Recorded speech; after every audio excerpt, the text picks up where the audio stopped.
Hey, what's going on, everybody? East Tactics here. I am going to put down in the description chapters because this is going to be a kind of a long video, and you might not be interested in hearing me talk about a lot of the nuances that you maybe not be interested in. If you want to jump right to the section where we basically start going over each of the different programmable options and how they might correlate with a basher or a crawler or a speedrun vehicle, then just look in the description down below and you'll be able to skip to that chapter. You want to learn everything that there is to know about this RC6Gs from Radiolink. This is a transmitter, guys, that you can win from participating in the East Tactics Jump Challenges, along from a lot of other really cool sponsors from M2C, Hyperflow Fans, Cow RC, Garage Life RC, and a few others. A total of over $400, guys, that you can win every month. 5 months in a row. It's an opportunity to win. All you need to do is participate in the jump challenge, complete it, upload a video. It'll get added to my playlist, and then you're in the drawing to win. Just wanted to let you know. Now, basically, if you do want to pick one of these up, I will have a link in the description. So, first things first, this is an Arma Creighton. Let me just pop the body off real quick here. But my Arma is decked out with M2C parts, M2C chassis, M2C shock towers, M2C, shock tower mounts. We got your front and rear hinge pins in both ends. Huge upgrade. Go to M2C and a lot of these other really cool sponsors for upgrades. Now, Hyperflow Fans, guys, this is what it's all about when it comes to keeping your rig cool. Even during the hot season, during the summer, when things start really getting hot, depending on where you live, you want to jump over to Hyperflow Fans. All right, so when it comes to this bad boy and all of the different things that you want to do, one of the first things I want to kind of get out of the way and point out is that this little guy right here, it comes with the transmitter. Splice red into your main terminal and black into your black terminal. It'll look similar to that little setup right there, how they spliced the black into the black and the red into the red. And then run this into this spot right here, which is kind of like a little offshoot, two little prongs. Then you're gonna basically be sending the battery level in voltage to your transmitter, and it'll show up on the transmitter. We'll just kind of back up. It'll show up. You can actually set alerts for yourself for miscellaneous batteries that you have in your rig, whether it be a 3S battery for fans or other modules, or it be your main battery. But anyway, the receiver comes with a gyro, which is cool. You notice how that's automatically correcting itself?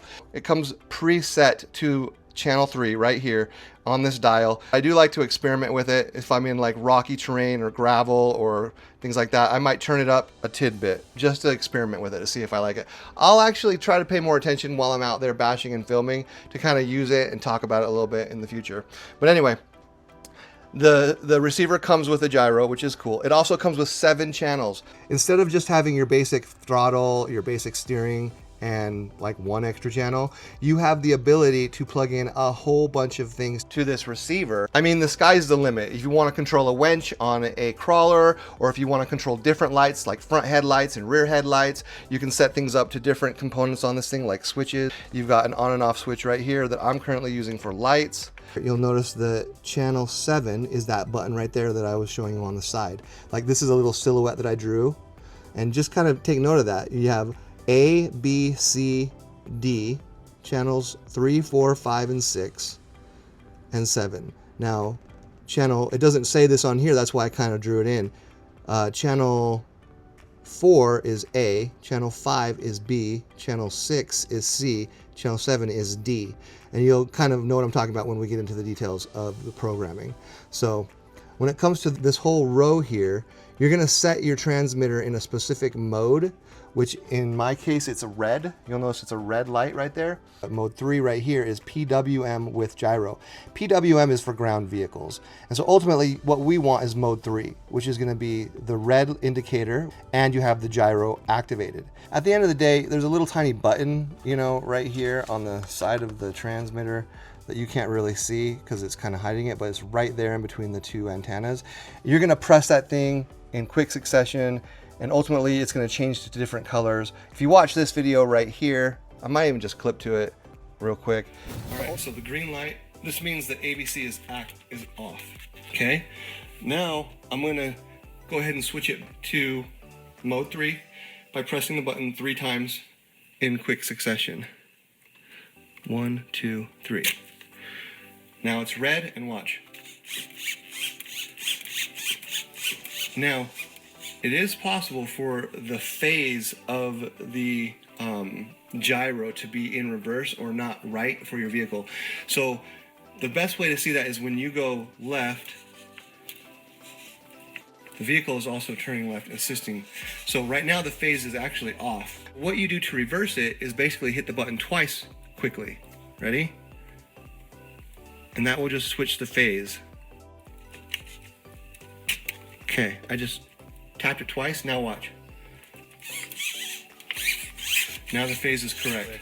But ultimately you're going to be able to change the mode. In the bashing arena or in the RC arena, mode 3 PWM is the one you want to be in, and that's when it's got the red light indicator. So anyway, so this right here, the 15.4 volts, that's how many volts are left inside of the batteries here. And you can set an alarm for that to go off if it gets low, and it'll let you know that you need to recharge the batteries in here. I have two 4S batteries in here. Now, why am I running 4S? You could run 3S or even 2S, or you can even just keep the default stock setup, which is basically AA batteries, and you can just put like 6 AA batteries in there. But if you're anything like me, while batteries do last forever in a transmitter, I wanted to change mine not only to a LiPo battery in here, but I also wanted to change it to the most powerful battery that you can get, which is 4S. You can put a 4S capable, and watch this video if you want to get the details on what batteries I recommend to put in here. So if there is any chance that having a more powerful battery in here is going to give me a stronger signal, I wanted to take advantage of it, right? So watch this video to get the details on how to put two 4S batteries in here. And also, this is the perfect time to note, one of the best features about this transmitter is that it's got a range of over 600 meters. When you buy a transmitter from stock, then you're looking at like half that in most cases. And why is it important to have a super long range? Because you might be in a situation where you want to, like, you're sitting up on top of a hill and you want to drive like all the way down to the end of the street, or you might be sitting out in the wilderness somewhere where you're up high and you can actually see it for a ways. It's really convenient and nice to be able to drive this thing super far away and not lose connection. And that's one of the other really beautiful benefits of this transmitter, which is unique. This thing will shut off when it loses connection. There's a setting in here called failsafe, which we'll get to. I think it's like setting 18, where you can set the throttle, the steering, and all of the component channels to automatically flip to 0 the second this thing detects a disconnect, which is huge. And when you're turning everything off, if you accidentally do it in the wrong order, it's not going to all of a sudden go haywire on you. And that's kind of important, and it's nice to just know, peace of mind. So I wanted to point that out. Now, one of the important things that you need to know about installing lights. People don't realize where they're trying to set up lights on their rig and they find that it doesn't work. Right here, there's a piece right here. I'm just going to pull it out for you so you can see it. This right here, and this is, I bought 2 of them when I bought it. It's called a RC switch. There's no switch on this thing. There's not like an on-off switch on it or anything. It's just, it says RC switch. There's some sort of programming inside of this little chip that makes it to where once plugged in, it just works. Now, the on-off functionality on the transmitter will now work if you're using one of these. And I will put this in the description so you can buy 1 or even 2 or 3, depending on if you're a crawler person or if you're a basher. This is probably one of the most important overlooked things. Now you know that, like, if you've tried to put lights on and it didn't work, it was because you need to pick up this switch. So check the description, you'll see a link to these. Now all you need to do is run this in between whatever switch or thing you're using. Try to plug it into the channel you want it to work on, and if it works, great. But if it doesn't work, it's because you need one of these little switches. Okay, so keep that in mind. So yeah, one of the things to kind of keep in mind, anytime you're plugging things into this tink, tink, tink, tink, tink, tink, black will always be closest to the edge. Just remember that. So on the transmitter, I haven't talked about these little buttons right here. There's 3 of them that exist irrespective of the switches. You have your steering adjustment, and if you look close, you could probably see the ST there. Then you have your throttle adjustment here, and then right here, this is just the adjustment for auxiliary, which happens to be associated with channel 3. So anyway, that's the explanation for those 3 buttons. Now, the things that my rig can do. So as you know, I have lights by pressing this button. What's cool is this has got a light on it, so it kind of tells me the lights are on. And when I hit it, it turns the lights off.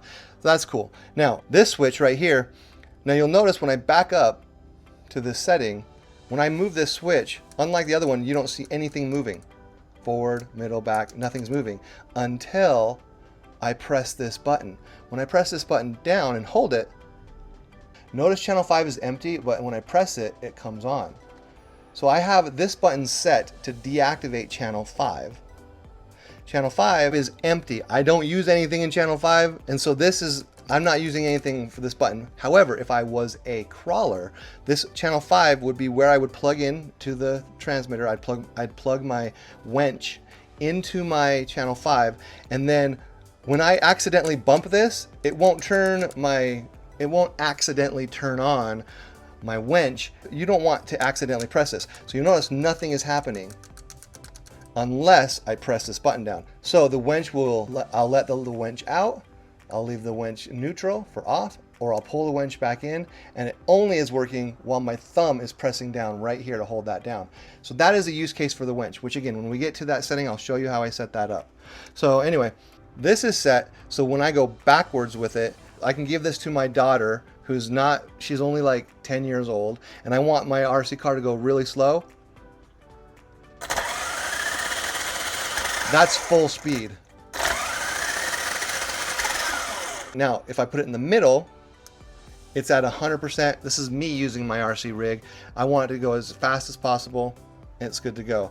Then if I give it to my 13-year-old and I want it to go, I press forward on it and it sets the throttle. I have it set to like 60% or something like that.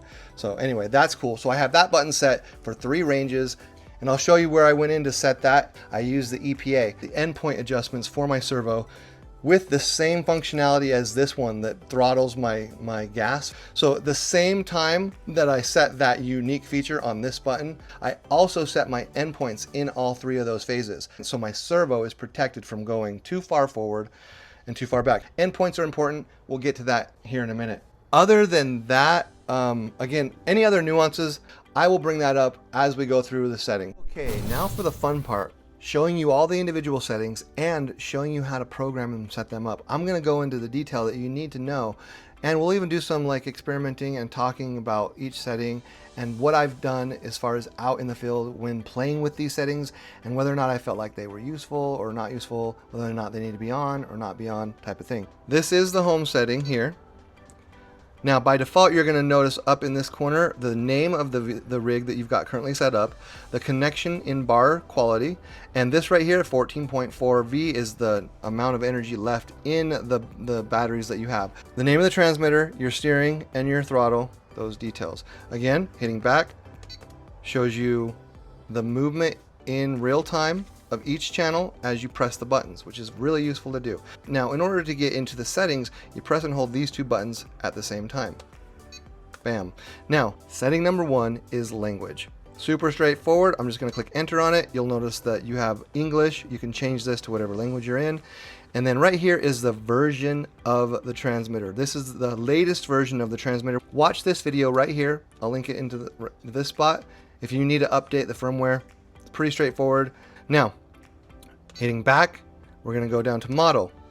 The model is basically your opportunity to set up different conventions for the rig. You can actually create 30 different models in here. So what does it mean by models? Well, I have the Creighton set up and I have the loadout for everything that I programmed, all the unique settings from the endpoints to, allowing this switch right here to turn my power levels for novice, expert, and medium to, that's all saved under Creighton. It's going to change the name right here to whatever model. But anyway, clicking both these at the same time, we're going to skip down to EPA. EPA is the endpoint adjustments. Now, the EPA and DR are different yet similar in their functionality on this transmitter. Ultimately, they're the 2 best things to utilize for these 3-way switches. If you want to program a 3-way function to something, you're going to either do it under DR or you're going to do it under EPA. Now, EPA stands for endpoint adjustments. This is super important to protect your servo. But as I told you before, I myself am utilizing the EPA feature to do 2 different things. To not only set my endpoints, so let me click on it. I'm setting, and this is, now remember when I told you the layout for the buttons? This one's designated as channel 3, this one's channel 4, channel 5, channel 6, and channel 7. However, in relation to the alphabet stuff, where you're going to see here it's showing C, this is A, B, C, and D. Okay, so anyway, that's why this one right here is the C switch. And so when you look here, you'll notice that I have it currently set up showing C. So you'll switch this to C, and now it will control this. Now you notice when I press down, that changes to down. When I go to center, it says center, and when I press forward, it says up. It's super intuitive, so let's go ahead and set it up in the down position. You'll notice that I have the throttle at 20%, which is for my daughter who's 10 years old, and the brake at 100%. So the brake will still work with 100% capacity, but the throttle is nerfed at 20. So now I'll move it to the center position, which is me. I have the throttle set to 100 and I have the brake set to 120. Honestly, I could probably set the range on the throttle for whatever reason. Like I'll show you. Enter. I can actually set the throttle up to 120 here. I didn't really notice a difference between 100 and 120. Of course, I was just testing it here on the table with my tires off and spinning just the axles. And so with the tires on it out in the real world, there probably is a difference in a couple of miles per hour between 100% and 120%. But why not put it to 120? So I just went ahead and changed that to 120. Hit enter, it locks it in. Now you'll notice here when I move this up, it says 45%, which is for my son who's 13, and I have the brake at 100%. Now I haven't been talking about the EPA, which normally is the whole point of endpoint adjustments is for your servo, to protect your servo. Well, let's go back down to the down position, and you'll notice that in all three positions on steering, I have it set to 78 and 100, and it's the same on all three. Now, keep in mind, look here, in order for you to change this, so I'm going to go ahead and show you in real time. We'll do it on, let's say, my profile, which is the center position. It's set to 178.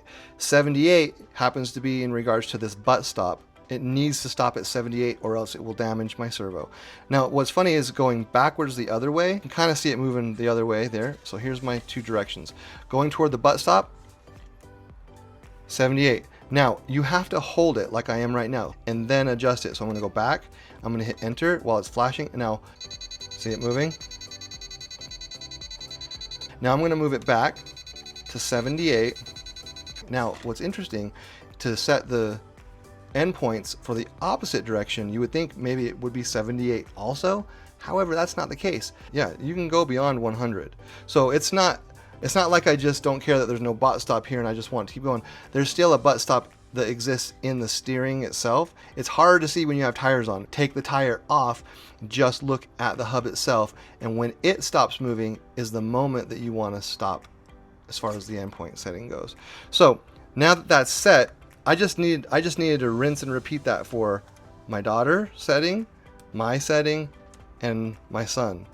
And that's now how we have killed two birds with one stone setup. You're nerfing your throttle and setting your endpoints with the steering, with the EPA. Backing out. Now, steering exponential.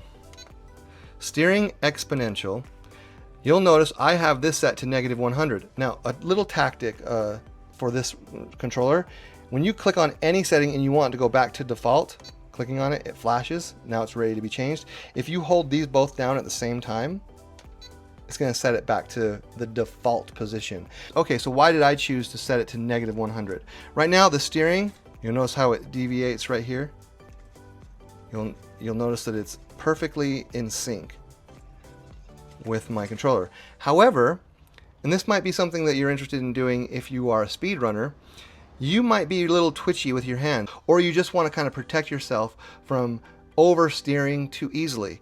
Well, then, you know what, in a basher, I think it's totally fine to do this. We're going to set this thing all the way to -100. This is where I keep it. This is where I like it.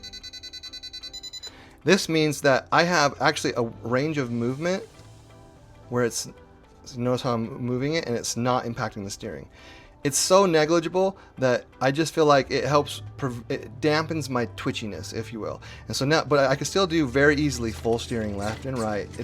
So it's very minute, but honestly, I just kind of like that little twitch area to be unsensitive, if you will. So moving on.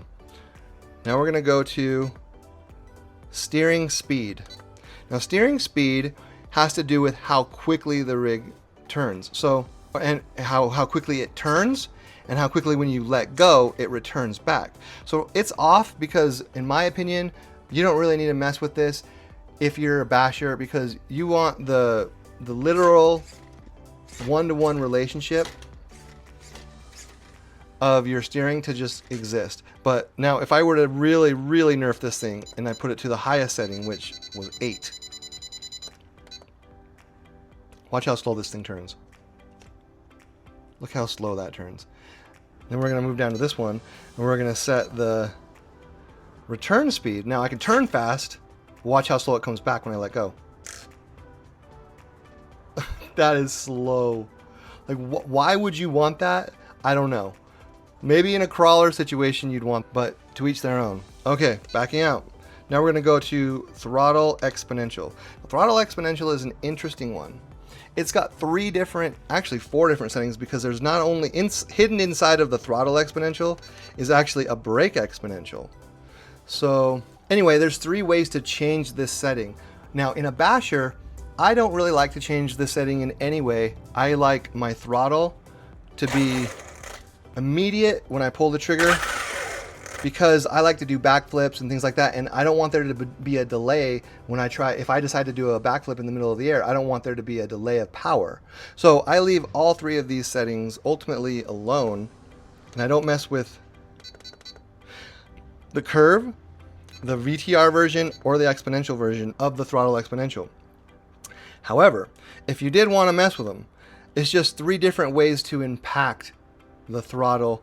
If you do it in the curve variant, when you click on it, so you'll notice as I press through these that this line changes.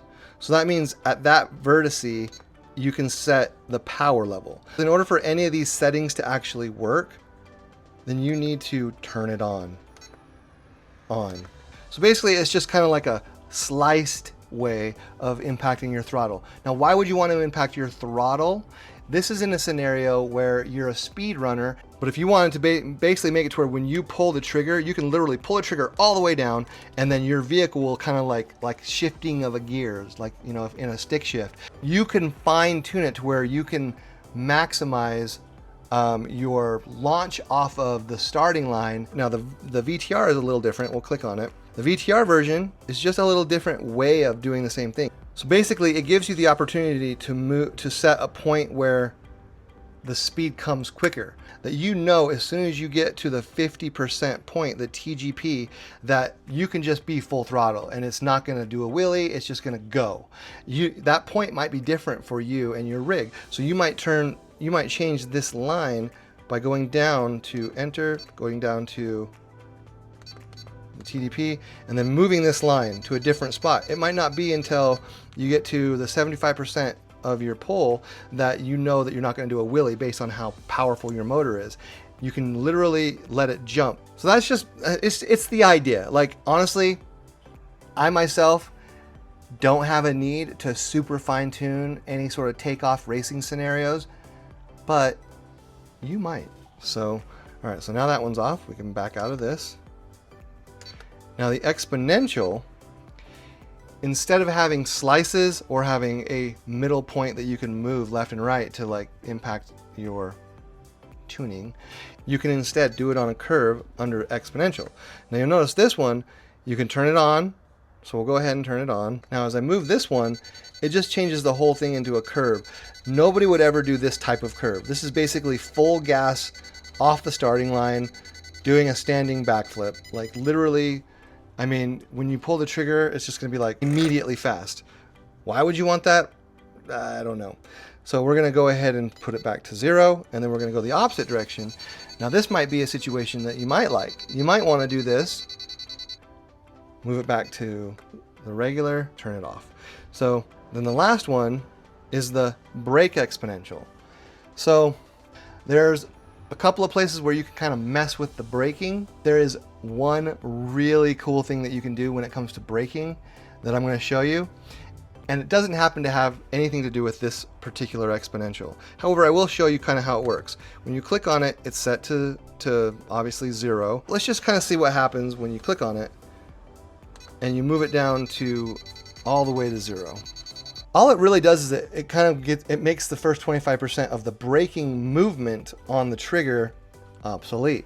So it's such a small thing that you wouldn't notice, like, because whenever you brake, you usually push the trigger all the way forward, and so just that millisecond is going to be gone now. That's really all that impacts. I, again, myself would just keep this at the standard. Backing out. Next thing is throttle speed.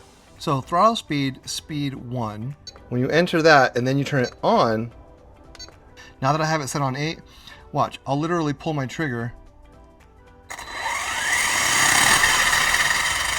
Now, in my opinion, this is smoother when it comes to messing around with the throttle exponential and those 4 settings I was telling you about. Because the first one was like slices, right? And it was like, and you had to like set each slice to a certain degree.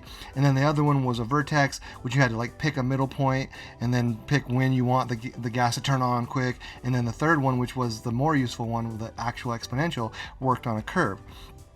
This one, the throttle speed, it is also working in a curve in a way. When you turn this thing to 8 seconds, you'll notice when I pull the trigger, watch what happens.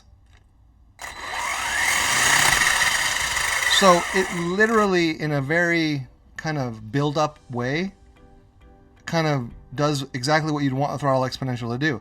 Now this is, again, the most extreme variant. It's the 8-second one, but again, watch.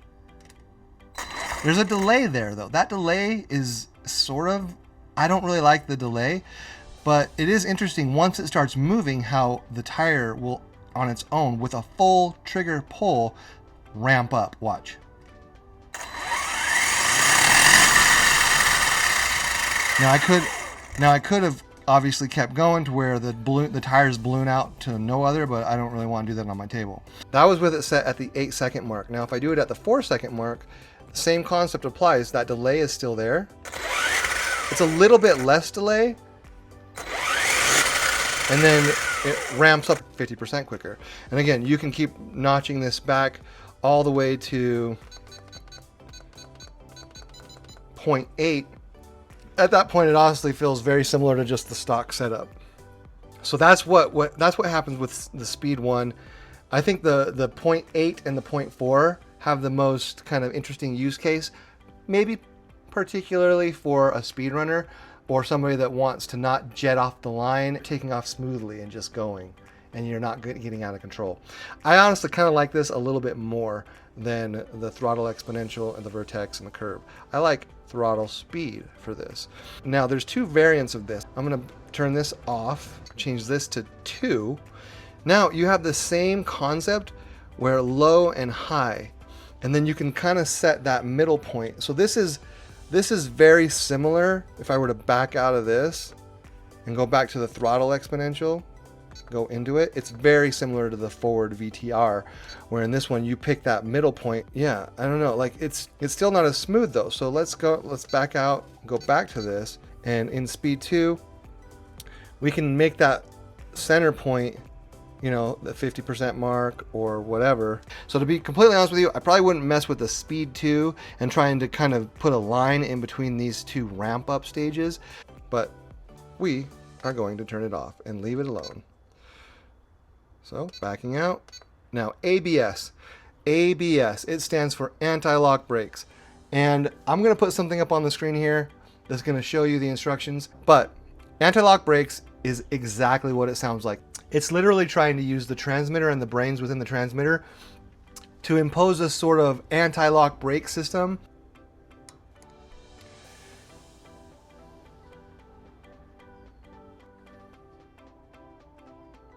So to be honest with you, I would not mess with the anti-lock brake system.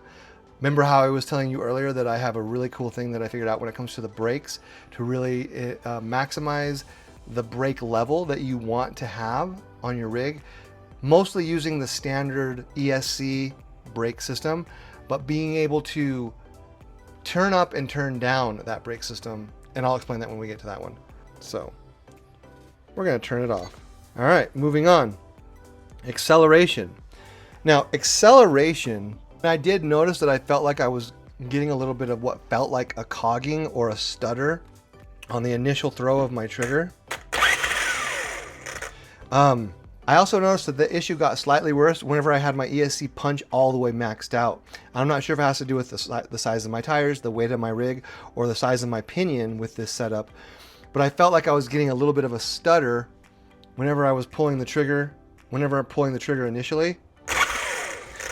And so I went in and I changed the punch down to the default punch, which is 3.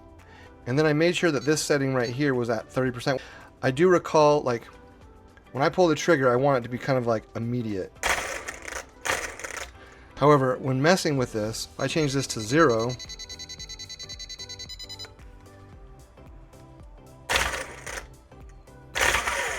I can actually feel that stutter a little bit there. And so I was like, oh, okay, let's move this back up to, so we're gonna keep it at 30. Now, I can tell you exactly what this setting does. You do not want this to be on 100, and you don't necessarily want it to be on 0 either. 30 is a good spot for it.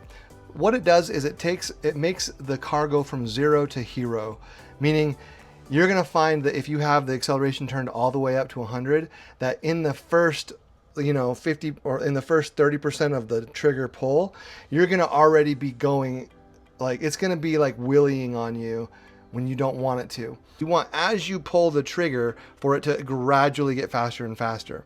And that's kind of the way it exists by default. When you turn the forward acceleration up to 100, it feels like in the first little bit of the control pull that it's trying to go to full speed faster. Now when you turn that all the way down to 0, it makes that gradual increase in speed too slow for my liking. So you can find that sweet spot in the acceleration, and so you can gauge that with the forward acceleration. With the brake, the exact same thing applies, but with the brake. When you have the brake at 0, then your brake kind of kicks in a ratio that is just like normal.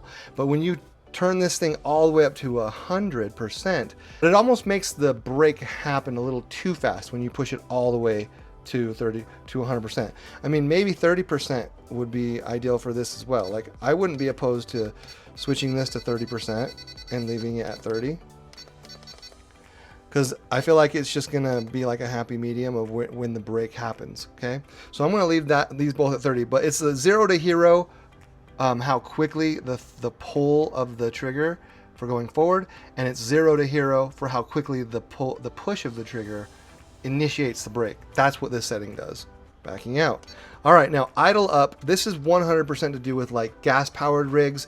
I mean, not very many people use gas rigs anymore, but you can go in and you can adjust that idle to be up naturally on its own. I don't mess with gas vehicles, so I don't really care much about this setting. All right, sub trim. The best use case for sub trim, and now this is basically a trim similar to these little buttons here for each channel. And so, I don't know what kind of things you're going to plug into the different channels past your steering and your throttle that you're going to be messing with the trim on. I mean, maybe there's a really expensive set of headlights that you can buy that are like dimmable bulbs. You might be able to adjust the brightness and stuff with the trim on, say, channel 7 where your lights are plugged in. I did test this to see if adjusting the trim on, like, plugging my fans themselves into like channel 6, let's just say. And then I kind of messed around with to see if it would adjust the power rate of my fans, but it's either on or off. So I found that to be the case with like fans and these lights that I have. They're either on or they're off. That all said, the real value of the trim is going to be in the steering. This is a situation where, let's say you're installing your servo. What you want to do is you want to center your tires and then push the servo head down. However, people do find that depending on how many teeth their servo head has, you might feel like, oh, dang it, like it's tilted to the right just a little bit for that sweet spot for me to push down the servo head and lock it onto the teeth. Well, you can go into the steering trim. You might end up setting your trim to like -4, and then the tires are straight at -4 based on that offsetness of the teeth and the servo head. It's useful for your steering. Isn't really useful that I can think of in any use cases for throttle or for channel 3 through 7. I guess what I'm saying is if I don't really like to see 20 there, I could put this back to 0. Let's set both of these to 0. Okay. Now I'm going to leave that, and I'm going to go into my sub trim. And now while I'm in this setting, I'm going to go out on the street and I'm going to actually tune my vehicle here in the steering trim to where it's drifting perfectly straight. And that setting here is going to stay 0 no matter what. So I'm adjusting my trim without having to mess with this like feature here, which honestly I might go do real quick. So I'll be right back. All right, so I am back. You'll notice I set my trim. I decided to go with -17. And so now that it's set kind of here behind the scenes, it's kind of nice because when I back out of this, it shows my steering is at 0. It's zeroed out. It's just kind of a nice look, you know. It's nice seeing both those at 0. All right. So moving on. Now reverse. This is when I can just kind of jump into quick and get the explanation out over with quickly.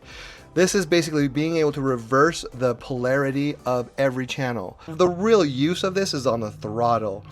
You might find that after you get a new motor or a new ESC that your throttle is in the wrong direction. One way of reversing your throttle is by switching the orange and the blue wires, swapping them. That's one way to do it, but who wants to manually reorder the wires?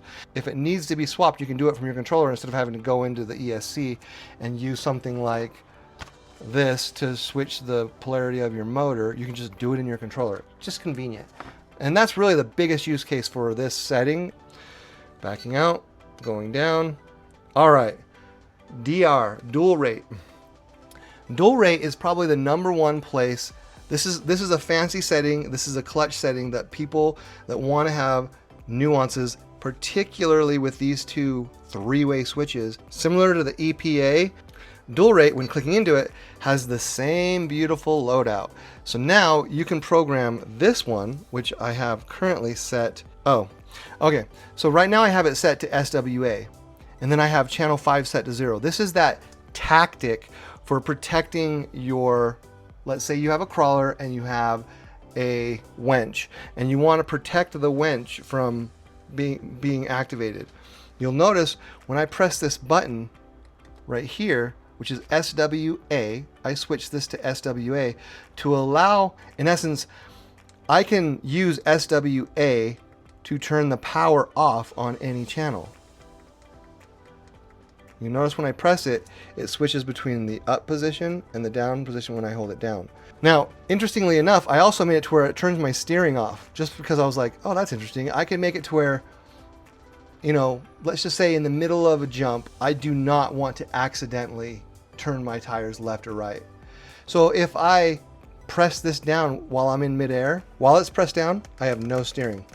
Honestly, I don't think it's very useful though, because trying to think about holding a button down while you're airborne adds just enough of a thought in your brain to where you're not focusing on landing. And so I probably really won't even use this. I just thought it kind of interesting that if I wanted to hold this down, it turns steering off. But anyway, at the same time though, it turns on channel 5. So now channel 5, whatever functionality I have on this is not working. It's basically inert. But when I'm pressing down SWA, now the functionality of this works. You can't really see that here, but you can see it when I go here. You'll notice that SWA, again, my wench, forward wench, no wench, back wench, nothing. However, when I hold this down, now it works. Channel 5 works. So it's a protection for the wench. Okay? Now another thing you can do instead, well again, I don't have a crawler, so I'm going to switch it to something more useful. Let's say I have a speedrunner and I want to go into this setting, the dual rate, and I want to switch this channel, which is, so this is SWB, so we'll go enter, change it to SWB, And I want to make it to where in the down position, we're going to set our steering to, we'll say 15%. Okay, and then in the middle position, we want our steering 100%. That's when we're just doing our regular bashing and having fun. Then in the up position, we want our steering to be at, I don't know, we'll say 50% steering. Okay, you know what I mean? So something to think about. So we'll go ahead and leave that alone. Okay, now we are on to ATL. This is one of my favorite settings that I didn't know I would have fallen in love with. I have no idea why they call it ATL, because it has to do with your brake, okay? But all this is a master setting for your brake. It just is going to adjust the power of your brake. If you have this at 0, here, 75 is where I like it, but let's just move this to 0. This is basically turning your brakes down, like way down. Okay, just watch my finger.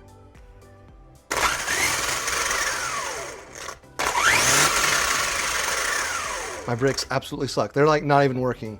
You definitely don't want to set this to 0 because your brakes are pretty much not non-existent, but very, very, very, very low, right? So what you'd want this to be set at, and what's interesting is when you press both buttons, it changes it to 100. So your brakes are going to be like super, you know, responsive. You're maximizing your brake system based on what your ESC setting is. So your ESC setting, when you go into your ESC settings, I think it comes default at 32.5%. Well, let's just say you want to adjust your brake setting in your ESC up to like, I actually moved mine all the way up to 62%, which is really, it's too high. 62% is too high. My vehicle, when I'm going really fast and I slam on my brakes, the back end of the tires lift up off the ground.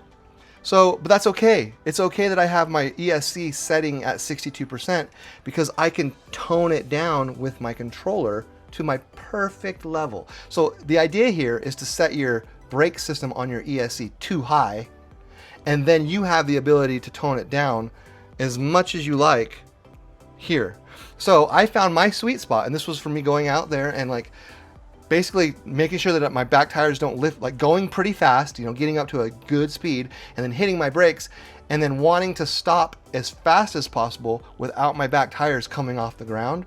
And I found that after setting my ESC to 62% or 62.5% or something like that on my ESC, that knocking my brake down to 75 was my sweet spot. So the ATL allows you to set your brakes to your sweet spot. And honestly, that's awesome. So that's what ATL is. All right, we can move through this. We can start moving through these ones pretty quickly. The PMix 1 and the PMix 2 100% have to do with if you have two motors, or you have a rig that's super complex, that has multiple motors or multiple servos. Let's say you have a basher, or no, let's say you have a crawler and you have steering in the front and steering in the rear. You can use these two settings to go in and tweak it to where they work together so that you can, like, you know, drive like a crab sideways or whatever. Do whatever you need to do when you have both steering in the front and steering in the rear. But the beauty is, with this controller, you can go in and you can make those adjustments and changes to accommodate for it. Moving on, auxiliary channel.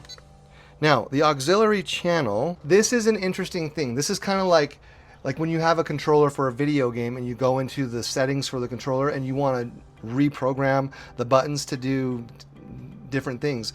By default, as I was telling you, this is A, this is B, this is C, this is D. This is channel 3, 4, 5, 6, 7. That's just the default. You can override that here in the auxiliary channel. You can override that here in the auxiliary, but I have mine set to the default. Ultimately, again, the simplest way to put it is that, like, if you were reprogramming a video game controller and you just didn't like where these belonged in relation to the actual channel, then you can switch it up. I didn't have to switch up anything on mine to get any desired results. But there might be a use case for you wanting or needing to do that. All right, moving on. Name, which you would think that you would be able to name the loadout. So if I were to back out of this and go to model, it's predefined as Model 2, Model 3, Model 4, Model 5. The only way to change the name is to go to a different area here. So yeah, you'll notice that I changed that name Model 1 to Creighton. So that's super straightforward. All right, alarm is interesting because there's two reasons why you might want an alarm to go off on your rig or on your transmitter. One is if the battery for the transmitter itself is getting too low, then it'll start beeping at you to let you know you need to get it on the charger so it doesn't destroy your battery and get well below the battery's nominal voltage. That's nice. The other thing though is if you set up your rig like I was telling you to where you plug in black into the black and the red into the red, then you'll be able to see the voltage of your main battery. This right here happens to be running right into that spot because I used to put my 3S battery in here up on top of the rig right here. I'd strap it in and I'd run my 2 fans with this 3S battery. But anyway, because I was running this battery as a 3S battery to my fans, I always had to worry about this getting too low on power. And so I wanted an alarm to go off on my receiver to alert me when this thing got to 3.2 volts per cell. Watch what happens when I plug it in.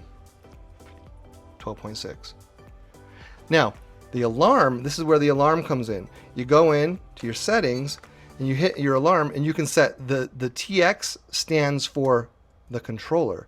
The EXT stands for the 3S battery, which I want the alert to go off at 9.6.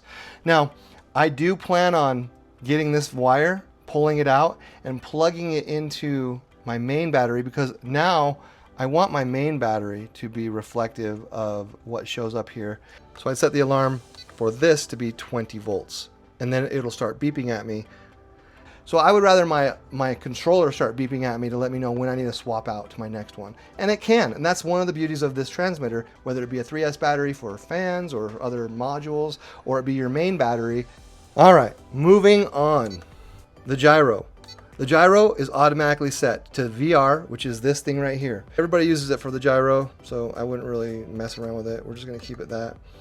And again, you can see as I turn it, it adjusts it 0 to 100. Backing out. All right, moving on. Failsafe. Everything is set to 0 because if you lose connection, that's what it means. If you lose connection with your rig, then your rig will automatically make all those things go to 0, which is what I was telling you in the beginning. So you just want to keep those all 0. Unless you're weird and you want, when you lose connection, for your rig to go in reverse. Because it's not going to come back to you, I promise, but you can do that if you want. All right, ID seed.